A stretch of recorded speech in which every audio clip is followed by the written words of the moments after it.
우리는 계속해서 느헤미야 6장 말씀을 살피고 있습니다. 지난 시간에 6장 1절로 9절까지 산발락과 도비아가 어떤 모습으로 느헤미야를 계속해서 집요하게 두렵게 하여서 어찌하든지 성벽 재건 공사를 중지하게 하려고 애를 쓰는 모습을 보았습니다. 오늘 6장 10절부터 19절까지 이제 성벽이 마무리되어지는 모습을 보게 됩니다.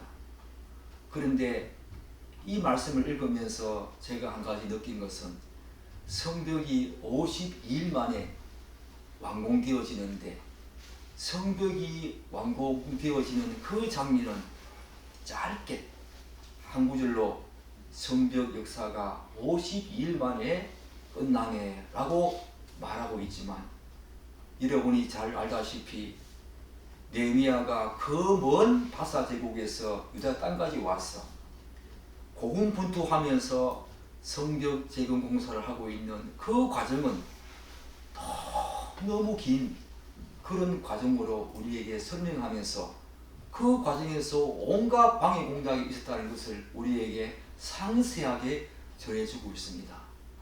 왜 그렇겠습니까? 52일 만에 기적적으로 완공된 성벽 공사, 얼마나 기쁘겠습니까?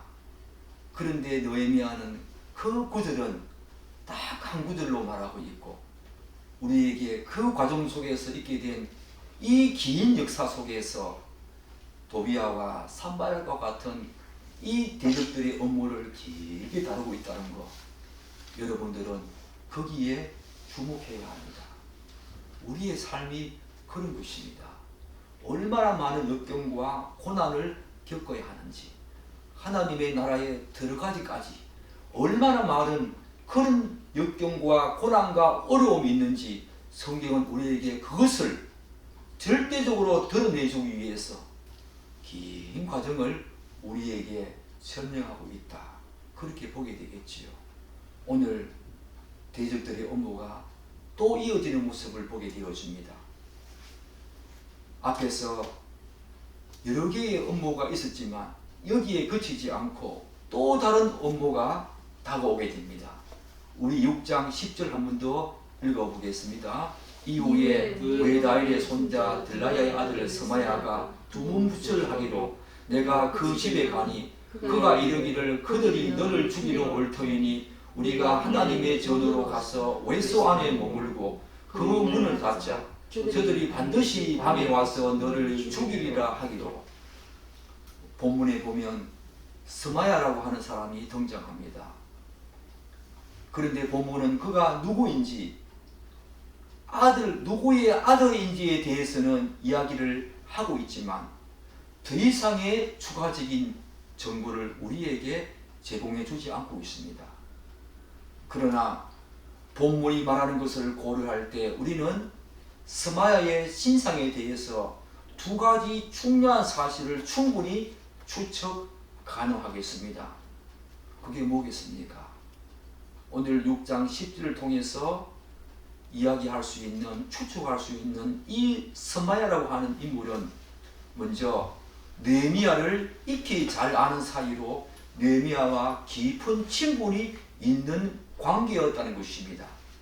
그 이유는 본문에서 언급하고 있듯이 오늘날 스마야가 두문불출했다, 자신의 집에서 나오지 않고 틀어박혀 있을 때에 느헤미야가 그의 집을 찾아갔다는 내용에서도 스마야와 느헤미야가 익히 알고 있는 친분이 있었던 그런 어떤 사람이다, 그런 관계였다라고 우리가 추측할 수 있겠지요. 또 스마야가 어떤 사람이었습니까? 오늘 스마야가 이 외소는 성소를 말합니다. 성소에 들어가서 우리 머물자라고 하는 것을 언급하고 있는 것을 볼 때에 스마야는 성소를 자유롭게 드나들 수 있는 제사장 신분이었다. 느헤미야와 잘 알고 있는 제사장 스마야라, 우리가 그렇게 추측할 수 있겠지요. 그런데 오늘 그 스마야가 느헤미야에게 어떤 말을 합니까? 밤에 그들이 너를 죽이러 올 터이니 우리가 하나님의 전으로 가서 외소 안에 머물고 그 문을 닫자. 저들이 반드시 너를 죽이리라 라고 말합니다. 이를테면 스마야는 조만간 느헤미야의 생명에 큰 위협이 닥칠 것이기 때문에 성소 안에 가서 머물자는 일종의 예언을 하고 있는 것입니다. 제사장 신분으로서 익히 잘 알고 있는 친분 관계에 있었던 그 느헤미야에게 일종의 예언을 하고 있지요. 언뜻 보면 스마야가 느헤미야의 신변에 대해서 크게 염려하고 걱정해 주는 것처럼 그렇게 들릴 수가 있지요. 그런데 여러분, 스마야의 예언을 한번 잘 보십시오. 하나님이 이런 예언을 주실 리가 없습니다. 왜 그렇습니까? 하나님의 계시의 말씀 또는 그분의 성품과 이 예언은 불일치하기 때문입니다. 왜 그렇습니까? 제사장 신분인 스마야는 성소에 들어갈 수 있지만 총독이었던 느헤미야는 성소에 들어갈 수 있는 자격이 아니었습니다. 그런데 스마야가 느헤미야에게 성소에 들어가서 숨자, 머물자라고 했다고 우리가 이야기를 들었을 때에 과연 그것이 하나님의 예언인가? 하나님의 성품과 율법에 위배되는 예언을 스마야에게 주었을까라고 하는 추측을 할 수 있겠지요. 하나님이 스스로 율법을 어기시면서 스마야에게 이런 예언을 주실 리가 없겠지요. 그렇지 않습니까? 하나님의 성품과 그분의 말씀에 위배되는 이런 스마야의 예언은 우리가 언뜻 들어도 뭔가 문제가 있구나 의구심을 한번 가져봐야 되겠습니다. 이러한 스마야의 예언에 대해서 느헤미야가 어떻게 반응하는가? 우리 6장 11절 한번 읽겠습니다. 내가 이르기를 나 같은 자가 어찌 도망하며 나 같은 몸이면 누가 외소에 들어가서 생명을 보존하겠느냐? 나는 들어가지 않겠노라 하고. 사랑하는 여러분, 지금 상황이 어떤 상황입니까? 자칫 잘못하면 대적들의 손에 죽을 수 있다는 스마야의 이 예언에 대해서 느헤미야는 단호하게 그럴 수 없다고 반응합니다. 그 이유가 느헤미야가 제시한 이유가 두 가지지요. 첫째가 자신은 성벽 재건의 그 중심에 서 있는 이스라엘의 지도자로서 백성들의 모범이 되어야 될 그런 사람인데 어찌 내가 도망갈 수 있는가 라고 말합니다. 이 말이 무슨 말입니까? 아무리 자신의 신병과 생명에 큰 위협이 가해지는 그런 어려운 상황이라고 할지라도 이스라엘 백성들 몰래 도망가는 것은 참된 지도자의 모습과 처사가 아니라는 것입니다. 아마 이렇게 판단한 것은 느헤미야의 그 생각에 어떤 기저에 그 기저에 있었겠습니까? 그러한 행동은 한 민족의 지도자로서 비겁하고 정말 치졸한 행위이며 백성들까지 배반하는 그런 것과 다름없다는 그런 생각이 그 기저에 깔려 있었겠지요. 느헤미야는 그런 사람이었습니다. 이러한 느헤미야의 모습에서 우리는 지금까지 성벽 재건을 진행하는 그 과정에서 그가 보여준 탁월한 그 지도력과 그것과 함께 참된 지도자로서 그의 진면목과 인성이 어떠한가 우리가 지금 보고 있지 않습니까? 오늘날 우리가 흔히 보게 되는 그런 지도자와 전혀 다른 모습으로 우리에게 제시되고 있는 이 느헤미야, 우리도 그러해야 합니다. 두 번째, 성소에 들어가지 못한다. 그 이유가 뭡니까?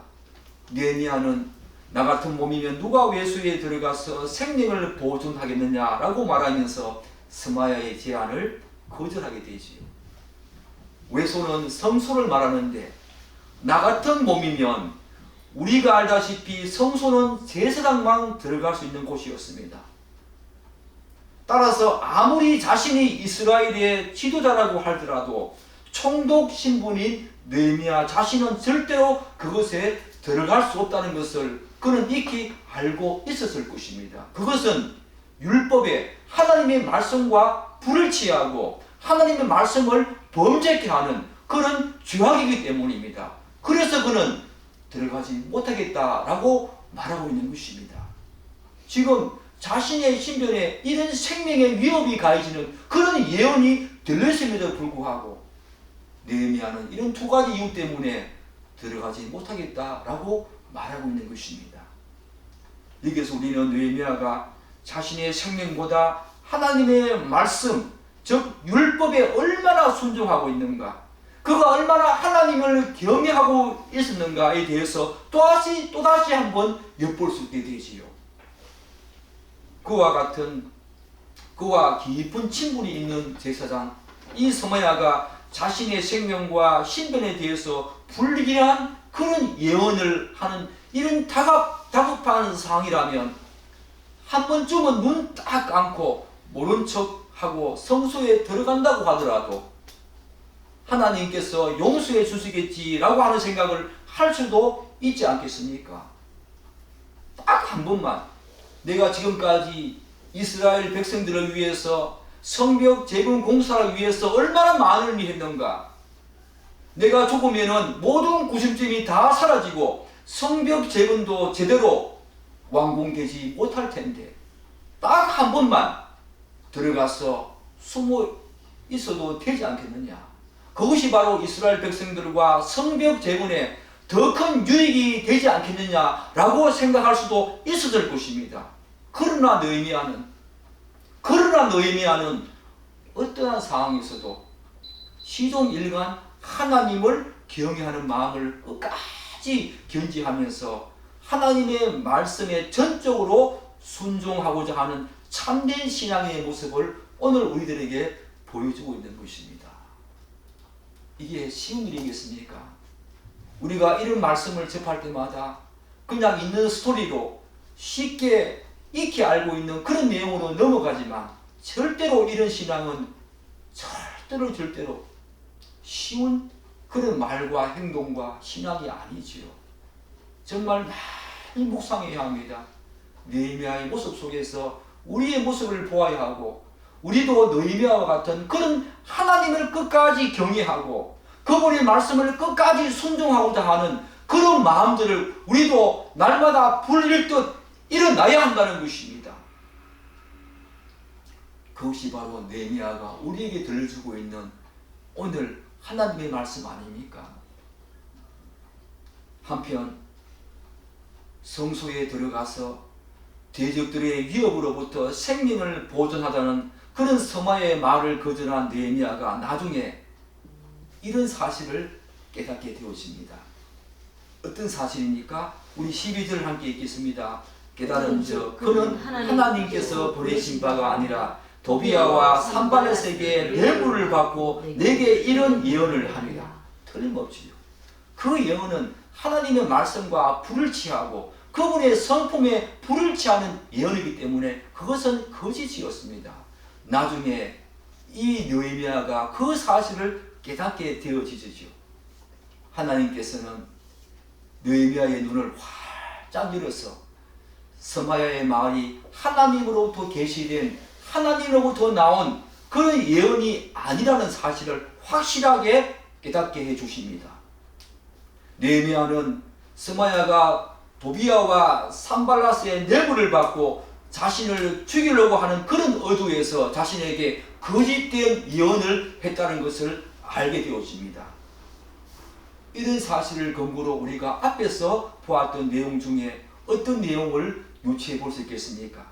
얼마 전에 스마야가 자기 집에서 두문분출을 하면서 나오지 않는 것도 결국은 느헤미야의 환심과 관심을 사고자 하는 느헤미야가 자신의 집에 한번 들르기를 바라는 그런 어두에서 의도적으로 두문분출했다는 것입니다.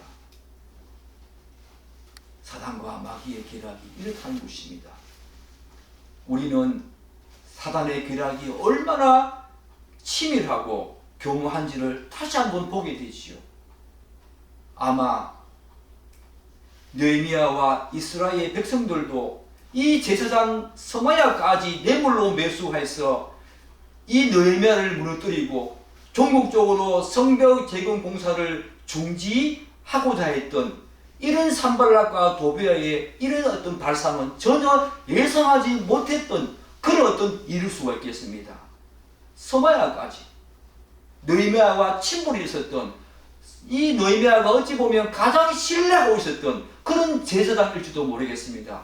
그 제사장까지 매수해서 느헤미야를 무너뜨리고 성벽 재건 공사를 중지시키려고 했던 산발락과 도비아의 치밀하고 정말로 교활한 그런 한번 발상을 한번 보십시오. 그런데 그 이후에 14절은 이러한 내부적인 적, 스마야와 같은 내부적인 적은 제사장 스마야뿐만 아니라 여선지자 노아다와 또 다른 선지자들도 있었다라고 증거하고 있습니다. 한 걸음 더 나아가서 17절과 19절은 성벽을 짓는 과정에서 도비아와 산발락, 특별히 도비아가 이스라엘의 다수 지도층들을 어떻게 매수해서 내통해서 아맘리에 이스라엘의 성벽 재건 공사를 중지시키려고 했는가, 그것을 구체적으로 우리에게 잘 드러내주고 있습니다. 참으로 대적들의 업무와 관계가 얼마나 간사하고 교활한지 우리가 생각하지도 못한 일을 획책하고 있다는 것을 보게 되어지지요. 사랑하는 여러분, 이제 내부에까지 적을 만들었어. 내부의 사람까지 가장 느헤미야가 신뢰하고 있었던 다수의 지도층, 이스라엘 지도층까지 매수해서 느헤미야와 성벽 재건 공사를 방지하려고 했던, 중지시키려고 했던 이 도비아와 산발랏의 업무와 계략을 한번 보십시오. 내부의 적까지 내통하게 했습니다. 사랑하는 여러분, 예수님을 판자가 누구였습니까? 예수님을 판자가 누구였습니까? 가룟 유다 아니었습니까? 예수님을 판자도 다름 아닌 예수님의 12제자 중에 한 명이었던 가룟 유다였습니다. 내부의 적이지요. 바로 사단과 마귀는 궁극적으로 어떤 일까지 벌이는가 하면 우리의 내부의 적까지, 우리가 가장 친근하게 생각하고 가장 가깝게 생각하고 우리가 가장 신뢰하는 그런 사람들까지 다양한 방식으로 매수해서 암암리에 다가온다는 것입니다. 우리가 구원의 길을 가는 과정 속에서 그런 일이 비일비재하게 있다는 것을 여러분들은 반드시 영적인 눈으로 보아야 합니다. 어찌 보면 내 이웃이, 어찌 보면 교회에서 가장 나와 친분이 있는 사람, 어찌 보면 가족이 내부에 적일 수 있다는 것입니다. 그들이 나를 구원의 길로 가는데 방해가 되어지고 온갖 업무와 계략을 통해서 그들을 역사하게 해서 우리로 하여금 하나님의 구원의 길을 가는데 혹시나 넘어뜨리지 않던가, 넘어지게 하고자 하는 그런 의도가 없는가, 우리는 항상 눈을 들어서 그분께 물어보고 영적인 분별력과 예민함을 가지고 살아야 한다는 것입니다.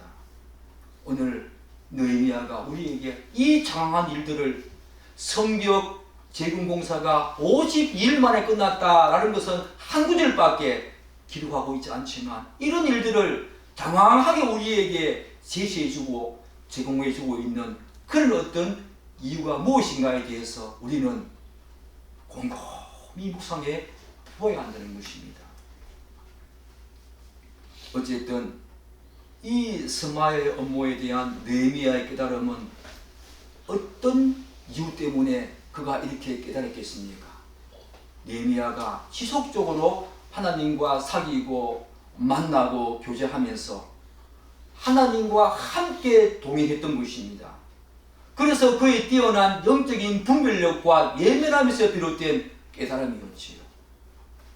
그리고 느헤미야는 대적들이 스마야에게 뇌물을 준 까닭은 자신을 두렵게 해서 범죄하게 하고 그런 후에 자신을 불신하는 나쁜 말을 겉들여서 궁극적으로 느헤미야도 무너뜨리고 종국적으로는 성벽 재건 공사를 더 이상 하지 못하게 그렇게 하기 위함이라고 이 느헤미야가 스마야를 뇌물로 준 이유가 무엇인가에 대해서 명확한 이유를 밝히고 있지요. 대적들이 느헤미야 한 사람, 그 사람을 타깃으로 삼아가지고 계속적으로 획책하고 있는 의도가 느헤미야가 무엇이라고 말하고 있습니까? 또다시 두렵게 하고자 두려움이라고 말합니다. 왜냐하면 두려움이라고 하는 것은 여러분도 잘 알다시피 극도의 공포의 감정 아닙니까? 운 좋게 이 느헤미야는 몇 번의 두려움을 이겨냈습니다.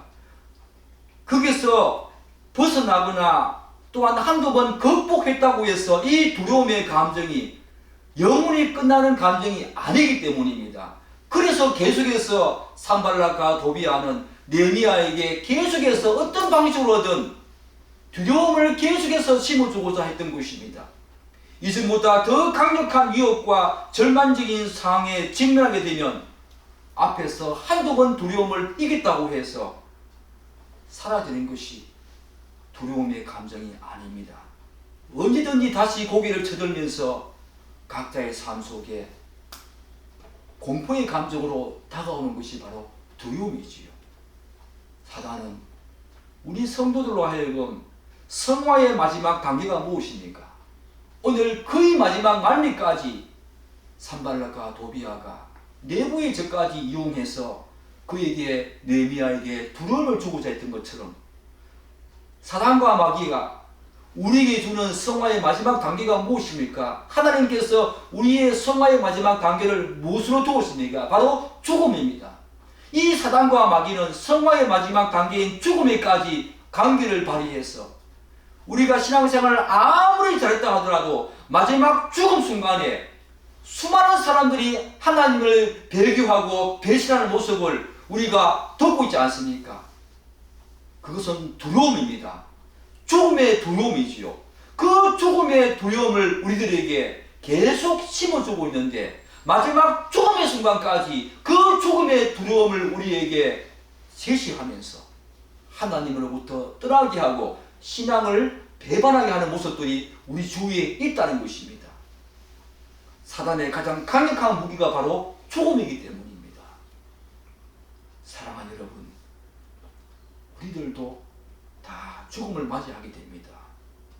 어디서 어떤 방식으로 죽음을 맞이할지는 모르겠지만 하나님께서 우리에게 허락하신 그 거룩한 삶의 모습들, 우리를 거룩하게 빚어가시는, 만들어가시는 그 마지막 삶의 성화의 단계인 죽음에서 여러분과 저가 아무리 큰 두려움이라 할지라도 하나님을 끝까지 신뢰하면서 그 두려움을 이겨내는 사람, 느헤미야와 같이 하나님의 말씀을 깨달음으로 말미암아 그 죽음까지, 죽음이 주는 두려움까지 넘이 이겨서 하나님의 귀한 나라, 그 나라에 들어갈 수 있는 여러분과 제가 되기를 축복합니다. 사랑하는 여러분, 이런 상황에서 느헤미야가 자신의 신병과 생명의 위협과 두려움을 느끼고 스마의 말대로 성소에 들어갔다면 어떤 일이 있게 되겠습니까? 아마 하나님께 범죄한 느헤미야를 이스라엘 백성들은 더 이상 자신들의 지도자로 인정하지 않을 것입니다. 더군다나 대적들은 이 기회를 놓칠세라 범죄한 느헤미야를 향해서 온갖 비방과 악한 말을 지어내면서 유포해서 이스라엘 백성들이 이 느헤미야에게서 완전히 돌아서게 할 것입니다. 이렇게 되면 결국 어떤 결과가 초래되겠습니까? 이스라엘 백성들은 지금까지 느헤미야를 구심점으로 해서 성벽 재건 공사를 해왔는데 모든 구심점을 다 잃고 방황하게 될 것입니다. 강력한 지도자의 상실로 인해서 이스라엘 백성들은 풍비박산이 날 것입니다. 대적들의 의도대로 끝내 성벽 공사를 제대로 마무리하지 못한 채 중단하는 결과를 낳게 되겠지요. 만약에 성소에 들어갔더라면 이런 일이 생긴다는 것입니다. 아무리 지금까지 신앙생활을 잘했다 하더라도 여러분의 삶 속에 결정적인 한 번의 이런 판단의 오류가 우리의 신앙을 정말로 저 나락으로 떨어뜨리게 하는 모습들이 많이 있다는 것입니다. 느헤미야는 영적인 깨달음으로 하나님이 주신 영적인 분별력과 예민함으로 그것을 이겼다는 것입니다. 여러분과 저의 삶도 신앙의 여정도 그렇게 되기를 또다시 한번 축복합니다. 그렇다면 사랑하는 여러분, 대적들이 자신을 두렵게 하고자 계략을 꾸민 것을 깨달은 느헤미야는 이제 어떻게 반응합니까? 스마야가 자신에게 거짓된 예언을 했다 깨달았습니다. 어떤 반응을 보이는가? 우리 14절 한번 읽어보겠습니다. 내 하나님이여 도비야와 산발락과 여선지 미라다와 그 남은 서지자들 곧 나를 두렵게 하고자 한 자들의 소행을 기억하옵소서 하였노라. 기도합니다. 기도의 골방에서 기도하는 모습을 보게 됩니다. 느헤미야는 대적들의 뇌물에 매수되어서 자신을 두렵게 하고자 했던 이스라엘의 그 지도층의 행위에 대해서 악한 감정과 분노를 품고 직접 원수 갚는 행위를 하지 않습니다. 보복을 하지 않습니다. 오히려 이 문제를 하나님께 갖고 와서 다음과 같이 기도합니다. 이를테면 하나님께서 택하신, 그래서 세우신 자신을 두렵게 하고자 온갖 계략과 모략을 일삼은 그들의 행위를 하나님께서 기억하사 직접 그들을 심판해 주실 것을 간구하게 됩니다. 느헤미야는 처음부터 끝까지 시종일관 하나님을 신뢰하면서 신실한 종의 모습을 우리에게 보이겠다는 것입니다. 정말 기도의 사람이었습니다. 느헤미야 이런 모습은 로마서 12장 19절에서 바울 사도가 원수 갚는 일을 하나님의 진노하심에 맡기라는 권면과 일치하는 순종의 모습 아닙니까? 이런 원수 갚는 일을 자신이 직접 하지 아니하고 하나님께 모두 맡긴 사람들이 많은 믿음의 선진들이 있지만 우리는 다윗의 삶에서 그런 모습을 많이 보게 됩니다. 정말 느헤미야와 다윗은 그런 사람이었습니다. 사실 이러한 느헤미야의 기도는 하나님의 살아계심과 현존, 하나님의 현존과 살아계신 그분이 역사하심, 그리고 공의로 이 세상을 심판하시는 그분의 성품을 전적으로 신뢰하거나 의지하지 않고 그것을 믿음으로 받아들이지 않는 사람은 절대로 이런 기도를 드리지 못하지요. 하나님이 지금 살아계신다, 현존하신다, 나의 모든 삶을 다 지키신다, 그분이 공의로 모든 세상을 심판하신다 라고 하는 믿음이 없다면 이런 기도를 들을 수 없겠지요. 사랑하는 여러분, 느헤미야도 우리와 동일한 성정을 가진 한 인간이었습니다. 따라서 바사에서 유다로 온 순간부터 성벽 재건공사에 고군분투한 이 자신의 노력과 헌신을 모를 리 없는 이스라엘의 다수의 그 지도층이 산발락과 도비야에게 매수되어 가지고 자신을 무너뜨리려고 하는 그 계략에 대해서 얼마나 큰 배신감과 상실감을 가졌겠습니까? 민든 도끼에 지금 발등이 찍힌 것입니다. 얼마나 큰 배신감과 상실감을 가졌을까? 더군다나 그들 중에는 누가 포함되어 있었습니까? 느헤미야가 크게 신뢰하고 있던 제사장 스마야까지 포함되어 있다는 점에서 그 배신감은 더 심각하고 절망적으로 자신에게 다가왔을 것입니다. 그럼에도 불구하고 느헤미야는 그들을 향한 원수 갚는 것을 하나님의 전적인 공의와 심판에, 판단에 맡기고 있다는 것입니다. 그 배신감이 정말 저 밑에서부터 지금 머리끝까지 솟아오르고 있을 그 화와 분노가 그렇게 지금 솟아오르고 있을 그 즈음에 느헤미야는 자신이 직접 무기를 들고 어떤 물리적인 공격을 하거나 심리적인 공격을 하는 것이 아니라 하나님의 그 심판, 하나님의 공의와 하나님의 그 신실하심에 이 모든 것을 맡기고 있다는 것입니다. 여러분 어떻습니까? 여러분 어떻습니까? 느헤미야 신앙이 바로 하나님과의 깊은 영적인 교제와 사귐, 특별히 하나님을 경외하는 자의 신실한 신앙의 모습 아닙니까? 여러분과 저에게는 이런 모습이 있습니까? 여러분과 저에게는 이런 모습이 있습니까? 내 안에 울분을 품고 내가 받은 상처 대갚아주리라. 아니 배로 세 배로 갚아주리라 라고 하는 생각을 가진 적이 얼마나 많습니까? 느헤미야는 그렇게 하지 않았습니다. 하나님의 공의와 신실하심에 그 모든 것을 맡겼던 것입니다. 그게 바로 신실한 하나님을 경외하는 자의 모습 아니겠습니까? 어쨌든 대적들의 온갖 방해와 관계에도 불구하고 성벽 공사는 52일 만에 마무리되었습니다. 정말 온갖 우여곡절 끝에 우리가 앞에서 보았던 느헤미야 20절에서 내가 그들에게 대답하여 이르되 하늘의 하나님이 우리를 형통하게 하시리라 라는 느헤미야의 그 말대로 하나님의 전적인 도우심과 역사하심으로 52일 만이라고 하는 이런 짧은 기간 동안에 기적적으로 성벽이 완공되어진다는 것입니다. 오늘 우리가 16절에서 어떤 모습을 보이고 있는가? 느헤미야가 성벽이 완공된 후에 우리 16절을 한번 읽어보겠습니다. 우리의 모든 대적과 주위에 있는 이방 족속들이 이를 듣고 다 두려워하여 크게 낙담하였으니 그들이 우리 하나님께서 이 역사를 이루신 것을 알미니라. 여러분, 느헤미야는 기적적으로 마무리된 52일 만에 마무리된 성벽 재건 공사에 자신의 공로와 헌신, 열심이 아니라 전적인 하나님의 도우심과 역사하심으로 성벽이 완공되었다고 고백합니다. 우리 하나님께서 이 역사를 이루셨다.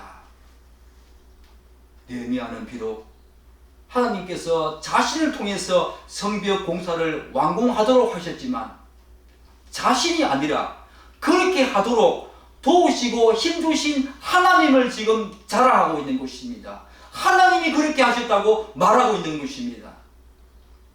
바울 사도도 그런 고백을 하고 있지 않습니까?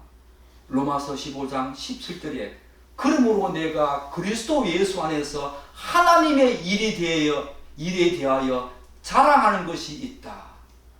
자신이 그렇게 했지만 그리스도 예수 안에서 하나님의 일에 대해서 자신이 자랑한다. 하나님의 일에 대해서 하나님의 하신 일이라고 자랑한다는 것입니다. 그런데 저와 여러분 현실적인 모습에서 어떤 모습을 보게 됩니까? 많은 사람들이 하나님께서 자신을 통해서 이루신 일을 말할 때 하나님을 자랑하는 것이 아니라 자신을 자랑하는 경우가 많지 않습니까? 여러분과 저도 그런 사람 아닙니까?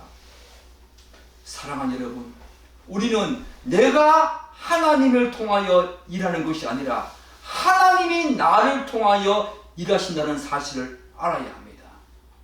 내가 하나님을 통하여 일하는 것이 아니라 하나님이 나를 통하여 일하신다는 것을 알아야 한다는 것입니다.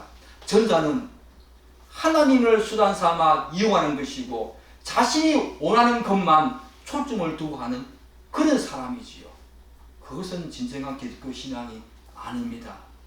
기독교 신앙은 바로 하나님의 도구가 내가 하나님의 도구로 존재하고 쓰임받는 것을 알고 인식하는 것입니다. 느헤미야가 바로 이런 사실을 분명히 인지하고 있었다는 것입니다.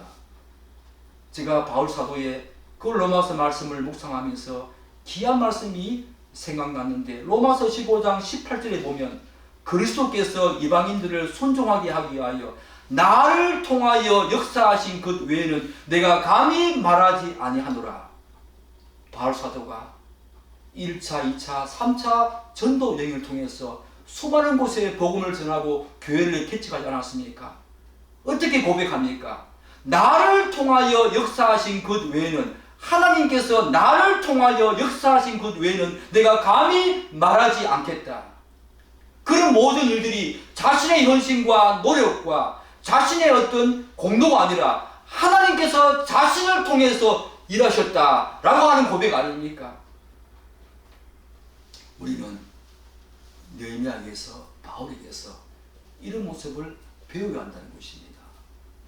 내가 하나님을 통하여 역사하는 것이 아니라 하나님이 나를 통해서 그분의 일을 하시고 역사한다는 사실, 나는 그분의 도구와 그분의 쓰임의 존재다라고 하는 사실, 우리는 믿음의 이름 속에서 분명히 알고 인식하며 그렇게 사역하고 살아야 합니다.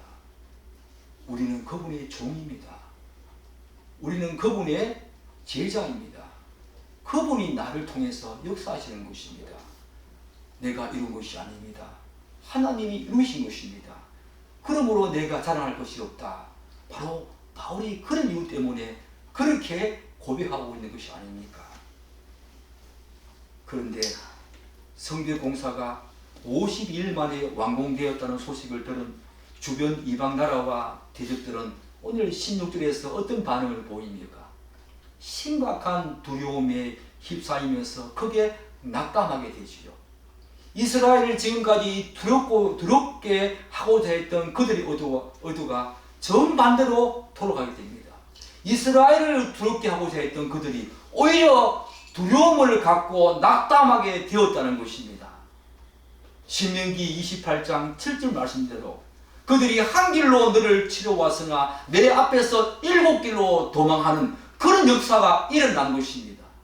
한 길로 왔으나 도망갈 때는 내 앞에서 7길로 도망하리라. 하나님의 역사가 바로 이러하다는 것입니다. 이스라엘을 두렵게 하고자 했던 그들이 오히려 두려워하면서 이 모든 것이 하나님의 역사임을 알게 되었기 때문에 오히려 그들이 두려워하면서 낙담했다는 것입니다. 그들이 왜 두려움에 휩싸이게 됩니까? 52일 만에 성벽 재건이 기적적으로 완공된 것도 그들에게 두려움을 주었겠지요. 그렇지만 자신들이 얼마나 많은 업무와 계략을 꾸몄습니까? 그 과정에서 느헤미야가 지혜롭게 극복하고 이기고 승리합니다. 기적적으로 52일 만에 성벽이 완공된 것도 그들에게 두려움이겠지만 이스라엘의 하나님이 그 성벽 재건 공사에 개입하시고 도와주셨다는 그 사실을 이들도 알았기 때문입니다. 이들도 그 사실을 깨달았다는 것입니다. 저 일은 저들이 믿는 하나님의 도우심과 역사하심과 개입과 인도하심이 아니라면 절대로 그럴 수 없다는 사실을 그들도 알았기 때문입니다. 우리의 삶 속에서도 우리가 정말로 하나님의 나라를 전파하는 여러분과 제가 정말로 드러내야 할 그런 귀한 사실이 바로 이런 것입니다. 우리 안에서 나를 통해서 역사하시는 그 하나님의 역사를 믿지 않는 사람들이 나를 통해서 보아야 한다는 것입니다. 저 사람 속에서 저런 일이 가능한 것은 저 사람의 능력과 자격과 공로가 아니라 그와 함께 하시는 하나님의 도우심과 역사하심이 바로 그러하게 했다라고 하는 그 사실을 우리 주변에 있는 많은 사람들이 우리를 통해서 보아야 한다는 것입니다. 그것이 바로 우리가 이 땅에서 사는 중심적인 삶의 모습이어야 합니다. 사랑하는 여러분, 여러분과 제가 이웃들에게 그러한 모습으로 드러나고 있습니까? 내 안에서 역사하시는 하나님의 그 인도하심과 도우심의 손길이 다른 사람들에게서 다른 사람들이 나를 통해서 보게 하고 있습니까? 보게 하고 있습니까, 여러분? 하나님의 역사는 우리가 지금 보고 있듯이 사단의 방해와 유혹에도 불구하고 절대로 멈추지 않고 반드시 성취되어집니다. 왜 그렇습니까? 그 모든 역사를 감당하는 행위, 그 행위의 주체자가 나가 아니기 때문입니다. 바로 하나님이시기 때문입니다. 아무리 인간의 계획이 탁월할지라도 그 걸음을 인도하시는 분은 누구십니까? 바로 행하시는 여호와, 성취하시는 여호와, 전능하신 하나님 아버지 아니십니까? 만군의 여호와의 열심히 이를 이루시리라. 그분의 열심히 이루어간다는 것입니다. 우리가 오늘 느헤미야 7장을 6장을 마감하면서 느헤미야서를 통해서 확인할 수 있는 한 가지 중요한 사실이 바로 이런 것입니다. 느헤미야서는 우리에게 성벽이 어떻게 재건되어지는가, 어떻게 마무리되어지는가 그 과정을 장황하게 우리에게 말하고 있지만 한 가지 중요한 사실을 여러분들은 놓쳐서 안 된다는 것입니다. 우리의 구원도 그러하다는 것입니다. 절대로 끊을 수 없는 하나님의 사랑과 예수님의 사랑이 우리의 구원을 끝까지 지속시키고 계속해서 우리를 인내하게 하셔서 하나님의 나라에 들어가게 하신다는 것입니다. 사단의 방해와 사단의 업무와 계략이 엄청나게 우리를 파도처럼 밀려온다 하더라도 하나님의 사랑과 그리스도의 사랑에서 그 사랑에서 우리의 구원을 방해할 자가 없고 그 구원을 끊을 자가 없다는 것입니다. 만군의 여호와 그분의 열심히 우리의 구원을 이루시기 때문입니다. 사랑하는 여러분, 현재 여러분의 신앙이 이스라엘의 성벽이 무너진 것처럼 처참하게 무너졌습니까? 그리고 무너지고 있습니까? 그러한 상황을 보고 다시 나의 신앙을 회복하자 하는 사람이 있습니까? 안팎으로 사단의 온갖 방해 공작이 있음을 알아야 합니다. 그럼에도 불구하고 하나님은 택하신 여러분과 저 모든 성도를 반드시 이렇게 세우셔서 당신의 구속 역사를 완성하실 것입니다. 만군의 여호와 그분의 열심히 우리의 구원을 이루어 가신다는 것입니다. 우리의 헌신과 노력과 우리의 자격과 공로가 아니라는 것입니다. 예수 그리스도 안에서 만군의 여호와의 열심히 이를 이루시리라. 우리의 구원의 걸음을 인도하시는 분은 바로 여호와 하나님, 행하시는 여호와, 성취하시는 여호와, 전능하신 하나님이십니다. 사랑하는 여러분, 무너진 여러분과 저의 성벽을 다시 일으켜 세우십시다. 느헤미야처럼 하나님을 전적으로 신뢰하면서 그분의 공의와 심판과 그분의 완전한 성품을 진실되게 우리가 의지하면서 여러분과 저의 무너진 성벽을 다시 일으켜 세웁시다. 그리고 복되게 구원의 길을 갑시다. 방해도 있습니다. 안팎의 방해가 있습니다. 그럼에도 불구하고 만군의 여호와 그분이 영원전에 택하신 모든 성도의 구원을 이루어 가실 것입니다. 우리는 그분의 이루어 가심에 전적으로 반응하면서 하나님의 역사에 함께 동참하는 여러분과 제가 되기를 간절히 축복합니다. 기도하겠습니다.